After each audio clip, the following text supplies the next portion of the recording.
সুপ্রিয় দর্শক, স্বাগত সবাইকে আমাদের সরাসরি আয়োজনে।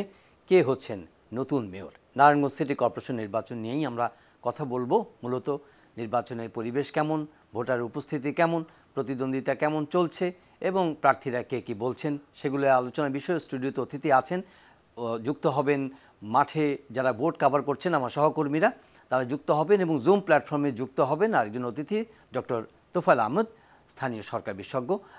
সবাই ইতিমধ্যে জানেন যারা নির্বাচন নিয়ে আগ্রহ রয়েছে। প্রার্থীর সংখ্যা মোট 189 জন, এর মধ্যে মেয়র প্রার্থী আছেন 7 জন, তবে মূলত 2 জন প্রধান প্রতিদ্বন্দ্বী। সংরক্ষিত কাউন্সিলরে 34 জন আছেন, সাধারণ ওয়ার্ডের কাউন্সিলর আছেন, প্রতিদ্বন্দ্বিতা করছেন 148 জন, ভোট কেন্দ্র সেখানে 192টি এবং ভোটার সংখ্যা 5,17,361। সকাল 8টা থেকে ইভিএম পদ্ধতিতে ভোট গ্রহণ শুরু হয়েছে, বিকেল 4টা পর্যন্ত ভোট চলবে। ভোটের পরিস্থিতি মোটামুটিভাবে যতটা আমরা এখন পর্যন্ত খবর জেনেছি, পরিবেশ শান্ত এবং সুন্দরভাবেই ভোট হচ্ছে।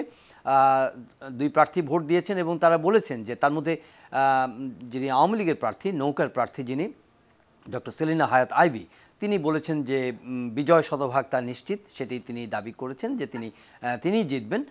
সেটি বলেছেন যে তবে জনগণের যে কোনো রায় তিনি মেনে নেবেন, এই সুষ্ঠু ভোট হলে যে কোনো রায় মেনে নেবেন। অন্যদিকে ভোট নিয়ে মোটামুটি সন্তোষ প্রকাশ করেছেন স্বতন্ত্র প্রার্থী অ্যাডভোকেট তৈমুর আলম খন্দকার। তিনি বলেছেন যে এইভাবে ভোট চললে লক্ষাধিক ভোটে বিজয়ী হওয়ার তার আশাবাদ রয়েছে, তবে কিছু কিছু অভিযোগও তিনি করেছেন, সেগুলো আমরা শুনবো আমাদের সহকর্মীদের কাছ থেকে। সার্বিক চিত্র কেমন, কোনো আইনশৃঙ্খলাজনিত কোনো সমস্যা হয়েছে কিনা সেগুলো এখনকার আমাদের জানার বিষয়। এবং সার্বিকভাবে এই নির্বাচন সামগ্রিক নির্বাচনী সংস্কৃতিতে কী ধরনের প্রভাব ফেলবে। সামনে নির্বাচন কমিশন পুনর্গঠনের সময় আসছে, নির্বাচন কমিশন তাদের দায়িত্ব কতটা সুষ্ঠুভাবে পালন করছে এবং সামনে কি লেগেছে তারা রেখে যাচ্ছে। আলোচনায় যাব। স্টুডিওতে অতিথি রয়েছেন জনাব সোহরাব হাসান, সিনিয়র জার্নালিস্ট। স্বাগত আপনাকে। স্বাগত জানাচ্ছি আমাদের সহকর্মী এনটিভির বিশেষ প্রতিনিধি আশিকুর রহমান চৌধুরী। স্বাগত আশিকুর রহমান চৌধুরী আপনাকেও। কিছুক্ষণের মধ্যে জুম প্ল্যাটফর্মে যুক্ত হবেন ডক্টর তোফায়েল আহমেদ। আশিক, আমি শুরু করতে চাই, যেহেতু মাঠে আপনি আছেন, যতটা শুনছি যে ভোটার আসছে, তবে তেমন খুব জোরালো কোনো উপস্থিতি নেই ইতোমধ্যে যতটা জেনেছি। এখন দিনের মাঝামাঝি সময়, কেমন দেখছেন? যেটা হয়েছে যে সকাল 11টা থেকে 12টা এই সময় পর্যন্ত আমরা ভোটারের উপস্থিতি যথেষ্ট লক্ষ্য করেছি। তার আগে ভোটারের উপস্থিতি আসলে হতাশাব্যঞ্জক ছিল। সকাল 11টার পর থেকে আমি বলবো যে এটা আশাব্যঞ্জক একটা চিত্র দেখা গেছে। তার মানে এই না যে খুব বেশি ভোটার উপস্থিতি হয়েছে, বিষয়টা এরকম না। তবে ভোট কেন্দ্রগুলোতে লাইন লক্ষ্য করা গেছে, লম্বা লম্বা লাইন।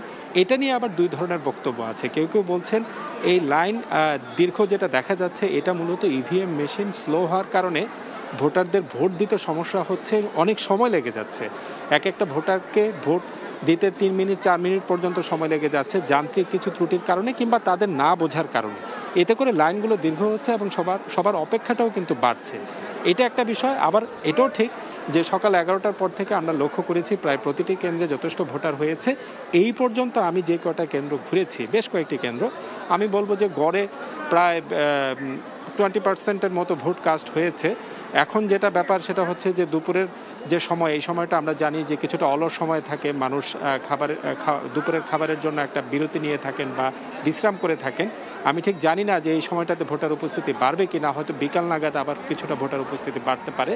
তো সব মিলিয়ে এভাবেই ভোট গ্রহণ চলছে। আর যে বিষয়টা আমি একটু বলতে চাই, ভোটার উপস্থিতি পাশাপাশি যেটা খুব বেশি দেখা যাচ্ছে যে ইভিএম মেশিন নিয়ে অনেকেরই অভিযোগ, অনেকেরই আঙ্গুলের ছাপ মিলছে না। অনেকেই আবার বলছেন যে ইভিএম মেশিনটা তাদের কাছে খুব দুর্বোধ্য মনে হচ্ছে, যাদের বিশেষ করে একটু কি বলবো যে যান্ত্রিক বিষয় নিয়ে একটু ভীতি রয়েছে, তারা এই মেশিনটাতে খুব বেশি স্বাচ্ছন্দ্য বোধ করছেন না। তো প্রিজাইডিং অফিসার ওনারা যেটা বলছেন যে এটা হতেই পারে, যাদের যন্ত্র নিয়ে ভীতি রয়েছে তাদের মধ্যে এই বিষয়টা হতে পারে। তো সেটার কারণেই তারা মক ভোটিংয়ের একটা আয়োজন করেছিলেন, কিন্তু সেইখানে কেউই আসলে ওইভাবে সাড়া দেননি, যে কারণে হঠাৎ করে এসে তাদের কাছে বিষয়টা দুর্বোধ্য মনে হচ্ছে। আরেকটা ব্যাপার, যে অভিযোগটা আমি খুব বেশি পেয়েছি এবং যারাই অভিযোগ করেছেন তারা খুব বিরক্তি নিয়ে এই অভিযোগটি করেছেন, সেটি হলো তাদের যে সিরিয়াল নাম্বার, এটা আসলে সহজে মিলছে না, যে কারণে তাদের এক রুম থেকে আরেক রুম এইভাবে করে করে এমনও পেয়েছে একজনকে 1 ঘন্টা সময় ঘুরতে হয়েছে কেবলমাত্র তার কোন কক্ষে গিয়ে ভোট দিতে হবে এটা বোঝার জন্য। আবার অনেকেই খুব দ্রুত ভোট দিতে পারছেন। তো এই ধরনের কিছু ত্রুটি রয়েছে। তো সব মিলিয়ে অভিযোগ রয়েছে। তবে সবচাইতে যে বিষয়টি আশাব্যঞ্জক, যে এখন পর্যন্ত আমরা বড় ধরনের কোনো অপ্রীতিকর ঘটনার কোনো খবর পাইনি, শান্তিপূর্ণভাবেই কিন্তু ভোট গ্রহণ চলছে।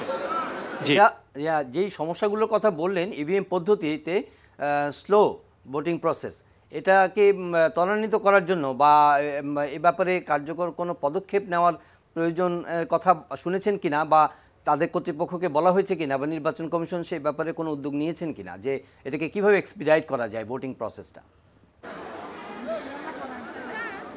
এইটা আসলে যেটা হয়েছে, এই বিষয়টা যে স্লো, এটা মূলত আমরা আমাদের অবজারভেশনে দেখেছি, কিংবা প্রার্থীরা যারা রয়েছেন বিভিন্ন পর্যায়ের প্রার্থী তারাও এই অভিযোগ করছেন। কিন্তু যারা এই অভিযোগের ব্যাপারে বলবেন তারা আসলে এই অভিযোগটাকে অতটা আমলে নিতে চাচ্ছেন না, বা তারা এটাকে খুব বড় করে দেখছেন না। তারা যেটা বোঝানোর চেষ্টা করছেন যে অনেকে মেশিনের ব্যাপারে ভীতি রয়েছে, যে কারণে তারা একটু স্লো। মানে এই যুক্তিটা আসলে তারা খুব বেশি মানতে রাজি না। আর এই ধরনের সমস্যার সমাধান খুব ত্বরিত করা যায় কিনা এটা নিয়েও কিন্তু একটা প্রশ্ন রয়েছে, যেহেতু এটা একটা বড় ধরনের যান্ত্রিক বা কারিগরি বিষয়ক একটা বিষয়, এটা তাৎক্ষণিক সমাধান করাটাও আসলে কঠিন। এবং এই বিষয়ে আরেকটা বিষয় আমি উল্লেখ করতে চাই, যে ইভিএম মেশিন যে স্লো, এটা নিয়ে কিন্তু একজন অন্যতম মেয়র প্রার্থী তৈমুর আলম খন্দকার, তিনি কিন্তু খুব বড় ধরনের অভিযোগ করেছেন। তিনি নির্বাচনের শুরুতে যেটা বলেছিলেন, নির্বাচন সুষ্ঠুভাবে হচ্ছে, এভাবে চলতে থাকলে তিনি তার জয়ের ব্যাপারে আশাবাদী।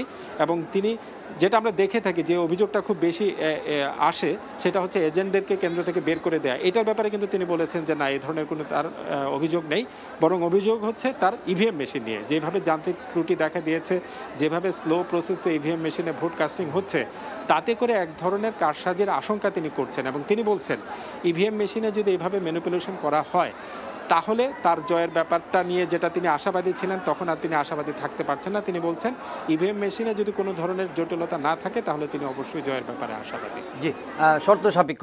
আমাদের সঙ্গে জুম প্ল্যাটফর্মে যুক্ত হয়েছেন ডক্টর তোফায়েল আহমেদ। আপনি কি শুনতে পাচ্ছেন আমাকে, ডক্টর তোফায়েল? জি, শুনতে পাচ্ছি।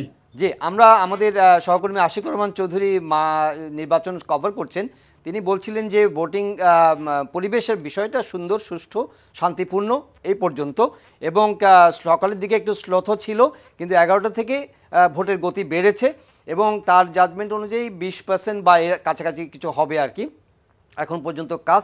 তবে ইভিএম পদ্ধতিতে যে ভোটিং হচ্ছে সেটা মানুষের কিছুটা যান্ত্রিক ভীতি অথবা এটার প্রসেস কারণে একটু স্লো হয়ে আছে, অনেক কেন্দ্রে ভোটাররা লাইনেও দাঁড়িয়ে আছে। সব মিলিয়ে এই নির্বাচনের গুরুত্ব বা এই নির্বাচনটিকে আপনি মানে প্রতীকীভাবে কীভাবে দেখছেন বর্তমান বাস্তবতায়? ধন্যবাদ। নারায়ণগঞ্জ, এটা সৌরভ ভাই আছেন দেখে আমি খুব খুশি হলাম, কারণ উনিও অনেক ক্লোজলি এই নারায়ণগঞ্জের নির্বাচনটাকে, এখন না শুধু, সে 2011 সন থেকে অনেকগুলো রিপোর্টিং করেছেন, লেখালেখি করেছেন, আমিও করেছি এবং দেখেছি। নারায়ণগঞ্জের সিটি নির্বাচনটা এটা অদ্ভুত রকম ভাবে বা ব্যতিক্রম, এটা একটা ব্যতিক্রমী নির্বাচন। সারা দেশে যে পদ্ধতির নির্বাচন হয় এবং নির্বাচন নিয়ে যেসব আশঙ্কা, শঙ্কা এবং দুর্ঘটনা ঘটে, নারায়ণগঞ্জের সিটিটা এটা ব্যতিক্রম হয়ে যায়। কারণটা কি? কারণটা একটা বড় কারণ আমার কাছে মনে হয়েছে, এবং এটা এবারও দেখতে পেলাম, সেটা হচ্ছে ঐতিহাসিকভাবে 1973 সন থেকে কোনো না কোনো কারণে সরকার দলীয় প্রার্থী পরাজিত হয়েছে, এবং সরকারের ভিতরের একটা অংশ থেকে বিদ্রোহী প্রার্থী জয়ী হয়েছে। এটা ডক্টর আইবির বাবা আলী আহমদ চুনকা প্রথম শুরু করেছেন, এবং এটা এক পর্যায়ে গিয়ে ঠিক ডক্টর আইবি একই রকমের কাজ করেছেন। এতে করে একটা পোলারাইজেশন, ডিফারেন্ট পোলারাইজেশন হয়েছে ওখানে, ভিন্ন ধরনের পোলারাইজেশন। সেটা হচ্ছে আওয়ামী লীগের যে অংশটা অন্তত নিয়মতান্ত্রিক ভাবে সবকিছু করতে চায়, সেই অংশটাই কিন্তু আইবির সাথে বরাবর থেকেছেন, যার ফলে আইবি তার পিতার পরিচয়, তার নিজের কর্মদক্ষতা, এইসব দিয়ে একটা নিজস্ব বলয় গড়ে তুলতে পেরেছেন, এবং সেই বলয়টা কখনো সন্ত্রাসে যায়নি। যার ফলে এখন উনি ক্ষমতাসীন দলের প্রার্থী হয়েও তাকে সন্ত্রাসের দিকে যাওয়া বা ভোট ম্যানিপুলেট করা, এসব দিকে যেতে হয়নি। ঠিক একই রকম ভাবে বিএনপি কোনো না কোনো কারণে কৌশলগতভাবে বিভিন্ন সময় আইবিকে সাপোর্ট দিয়েছেন। যেমন 2011 সনে যখন শামীম ওসমানের বিরুদ্ধে আইবি লড়েছেন, তখন কিন্তু এই বর্তমান প্রার্থীতে প্রত্যাহার করে নেওয়া, এটা একটা বড় কৌশলগত অবস্থান ছিল যে তারা চেয়েছে অন্তত নারায়ণগঞ্জে তা আমরা রাজনীতি করতে পারি মতো এইরকম আওয়ামী লীগের আসুক।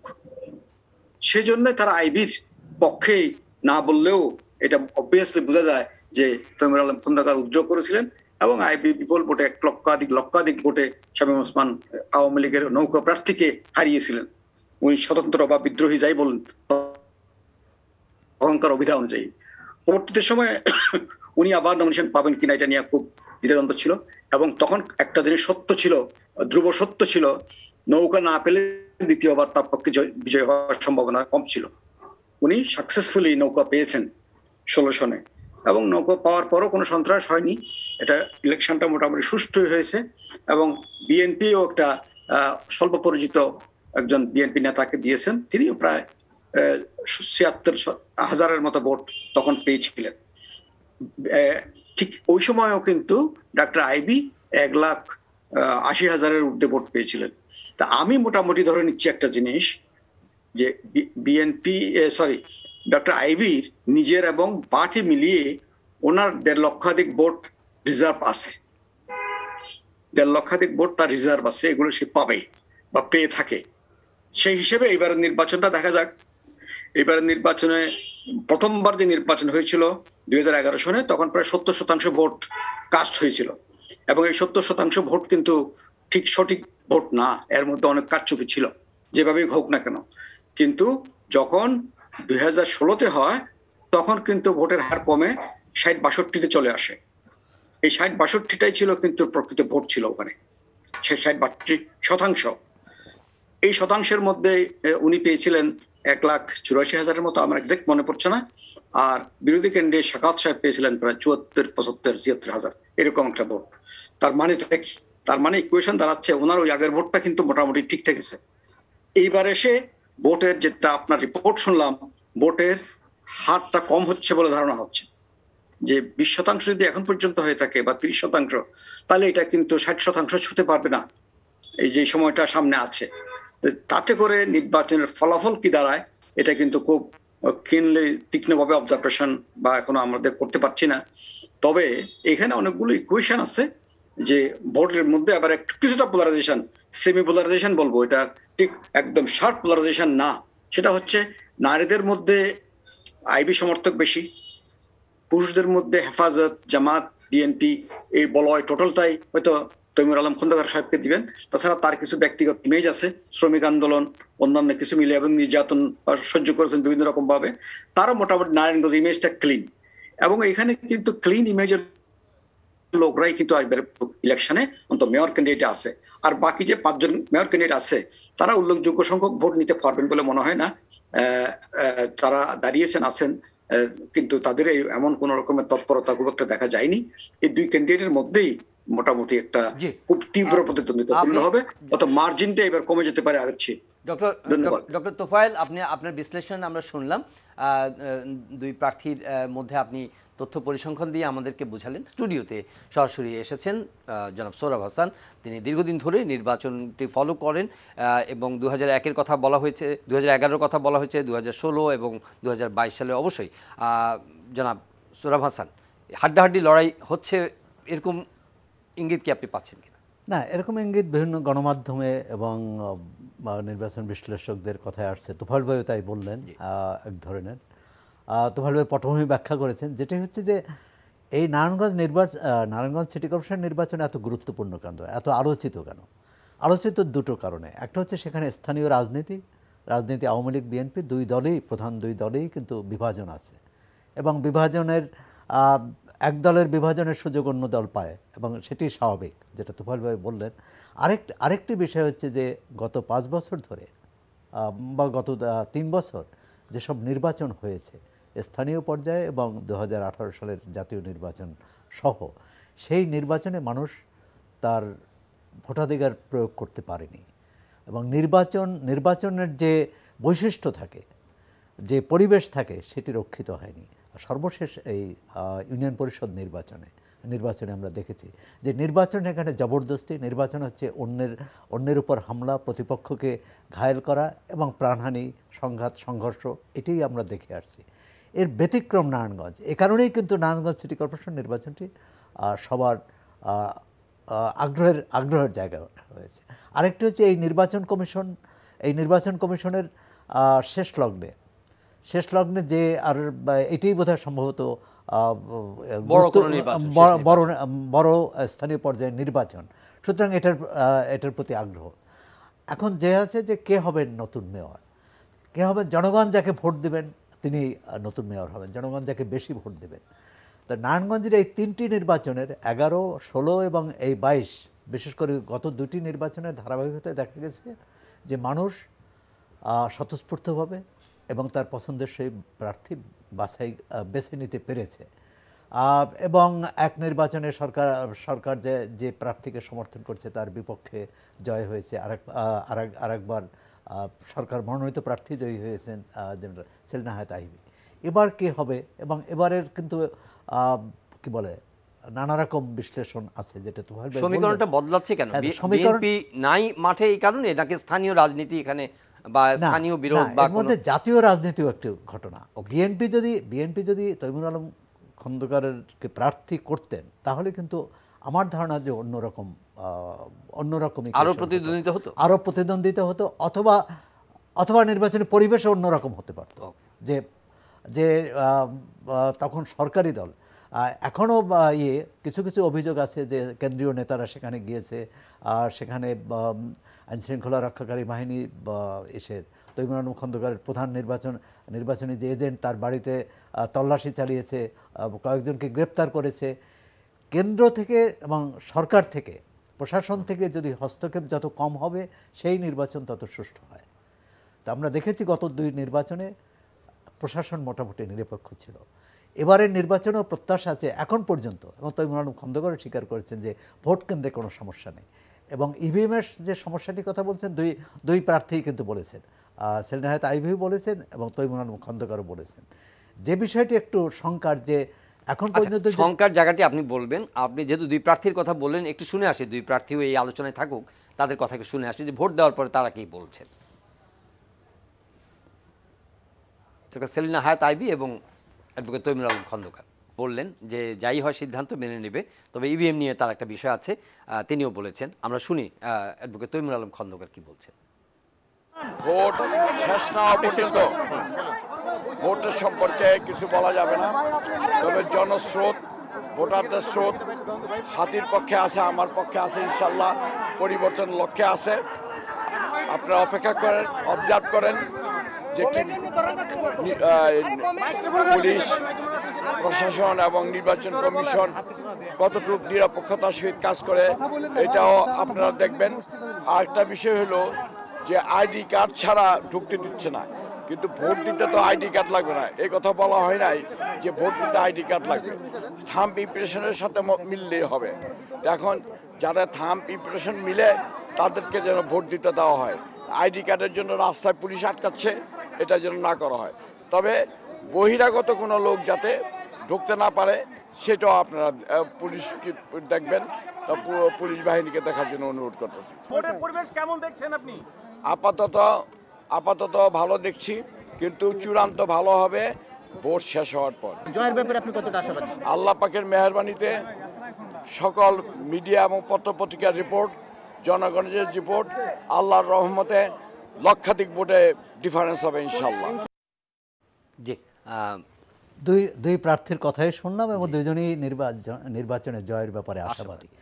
কিন্তু তাদের কথায় আরেকটি কি বলে অভিব্যক্তি ফুটে উঠেছে, সেটি হচ্ছে যে তারা নির্বাচনী পরিবেশ নিয়ে কিন্তু কোনো শঙ্কা বোধ করছেন না।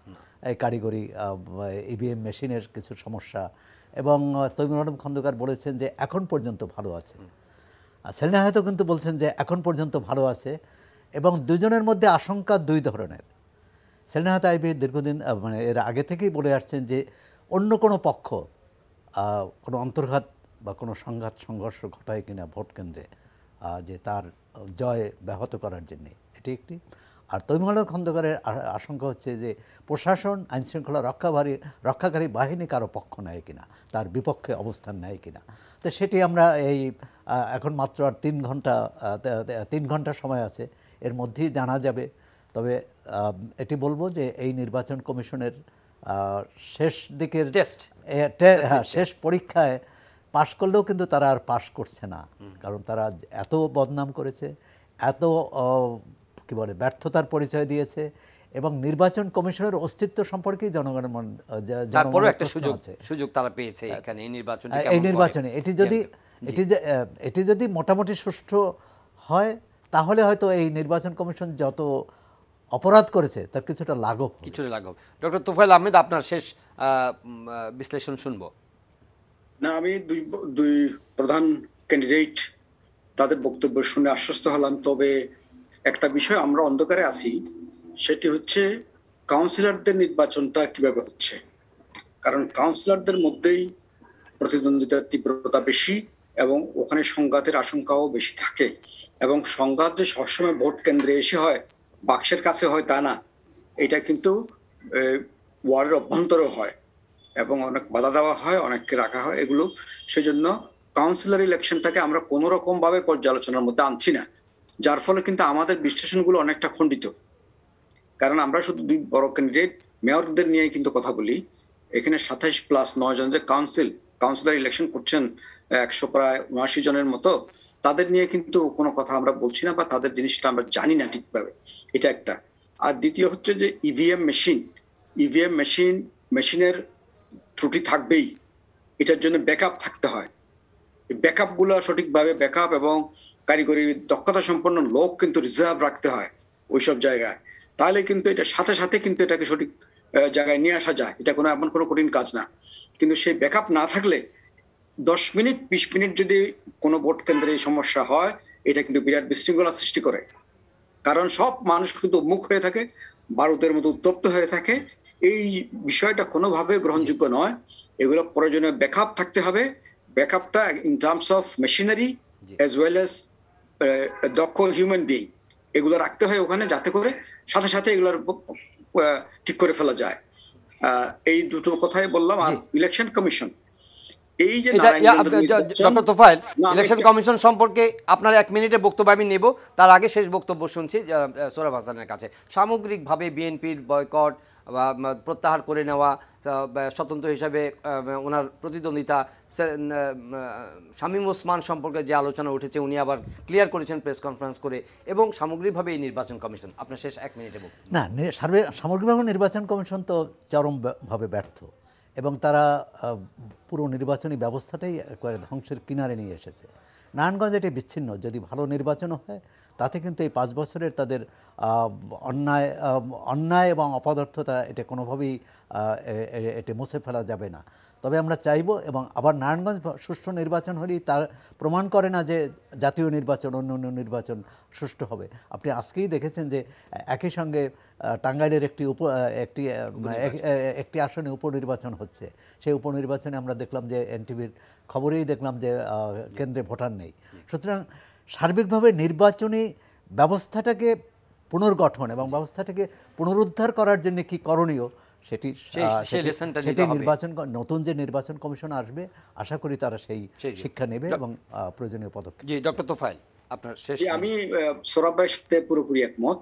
কারণ নারায়ণগঞ্জ তো অত্যন্ত ভিন্ন একটা ব্যতিক্রমী একটা এলাকা। এখানে অনেকগুলো স্থানীয় ফ্যাক্টর, জাতীয় ফ্যাক্টর মিলে নারায়ণগঞ্জের সিভিল সোসাইটির যে ভূমিকা সেটা মিলে, এবং বিশেষ করে এতদিনের যে ক্যান্ডিডেট যিনি এখন হয়েছেন এবার সেলিনা, তার যে ভূমিকা, সবটা মিলিয়ে কিন্তু নির্বাচনটা সুষ্ঠু হচ্ছে নারায়ণগঞ্জ সিটিতে। কিন্তু দেশের অন্যত্র যেটা হচ্ছে, সেটা যেমন নারায়ণগঞ্জ যে ইউনিয়ন পরিষদ নির্বাচনগুলো হয়েছে, নারায়ণগঞ্জ ডিস্ট্রিক্টের যে অন্যান্য ইউনিয়ন পরিষদ নির্বাচন যেগুলো সম্প্রতি শেষ হলো, তার অবস্থা দেখলে দেখবেন যে এর সাথে নারায়ণগঞ্জ ইলেকশনের কোনো মিল নেই। আমি টাঙ্গাইল বা অন্য দূরে যাওয়ার দরকার নেই। সেই জন্যই বলছি যে নির্বাচন কমিশন এখানে কোনো এইটার জন্য কোনো ক্রেডিট দাবি করতে পারে না। এটা হচ্ছে স্থানীয় নেতৃত্বের ক্রেডিট এবং এই এলাকার ভোটারদের ক্রেডিট। ধন্যবাদ ডক্টর তোফায়েল আহমেদ জুমে যুক্ত হওয়ার জন্য, এবং জনাব সোহরাব হাসান স্টুডিওতে এসে আপনাদের মূল্যবান মতামত এবং বিশ্লেষণ জানার জন্য। প্রিয় দর্শক, নারায়ণগঞ্জ সিটি কর্পোরেশন নির্বাচনের আর কয়েক ঘন্টা ভোট আছে, 4টা পর্যন্ত ভোট চলবে। ইভিএম এর কিছুটা শ্লথগতি আছে, কিন্তু ভোটের পরিবেশ শান্তিপূর্ণ, সৌহার্দ্যপূর্ণ, এবং প্রার্থীরাও ইতিবাচক বলেছেন। পরবর্তীতে কি হয় আমরা আপনাদের কাছে আবারও আসবো, জানাবো, আমাদের বিভিন্ন সংবাদে, বুলেটিনে আপনাদেরকে আপডেট দিব নির্বাচন সম্পর্কে, এবং আশা করছি যে নির্বাচন সুষ্ঠুভাবে সম্পন্ন হবে এবং একজন নতুন নতুন মেয়র পাবেন, যিনি নারায়ণগঞ্জকে একটি সুন্দর, সুস্থ, নাগরিক বান্ধব, পরিবেশ বান্ধব একটি নগর উপহার দিতে পারবেন এবং সে ধারাবাহিকতা বজায় রাখতে পারবেন, যিনি জিতুন না কেন। সেই আশাবাদ রেখে আজকের এই অনুষ্ঠান কে হবে নতুন মেয়র এখানে শেষ করছি। সবাই ভালো থাকবেন, দেখা হবে আবারও পরের কোনো অনুষ্ঠানে। চাইলে আপনারা অনলাইনে অনুষ্ঠানটি দেখতে পারেন, ভিজিট করুন ntbbd.com। এছাড়া ইউটিউব ভেরিফাইড ফেসবুক পেজে আমাদের জনপ্রিয় অনুষ্ঠান খবরের আপডেট আপনারা চাইলে জেনে নিতে পারেন। দেখা হবে আবারও পরের কোনো অনুষ্ঠানে।